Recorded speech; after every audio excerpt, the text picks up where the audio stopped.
Fire station, parking, क्रीडांगणे. 20 वर्षांनी अहिल्यानगरचा नवा विकास आराखडा तयार. अहिल्यानगरकरांसाठी मोठी बातमी आहे. तब्बल 20 वर्षांच्या प्रतीक्षेनंतर शहराचा नवीन प्रारूप विकास आराखडा तयार झाला असून शहराच्या भविष्यातील विकासाचा रोड मॅप आता ठरणार आहे. 30 जुलै रोजी होणाऱ्या महानगरपालिकेच्या महासभेत हा आराखडा मंजुरीसाठी सादर केला जाणार आहे. शहराच्या हद्दवाढीनंतर बदललेल्या गरजा लक्षात घेऊन हा आराखडा तयार करण्यात आला आहे. जुन्या 346 आरक्षणांची फेररचना करण्यात येणार असून वाढलेल्या शहरासाठी नवीन आरक्षणाचाही समावेश होण्याची शक्यता आहे.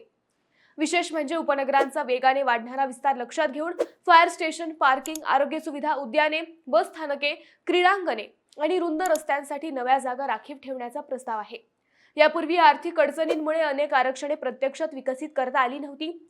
त्यामुळे या नव्या आराखड्याकडे नागरिकांसह बांधकाम क्षेत्र आणि गुंतवणूकदारांचेही लक्ष लागले आहे. हा आराखडा मंजूर झाल्यानंतर पुढील अनेक वर्षांसाठी अहिल्यानगरच्या विकासाची दिशा निश्चित होणार आहे.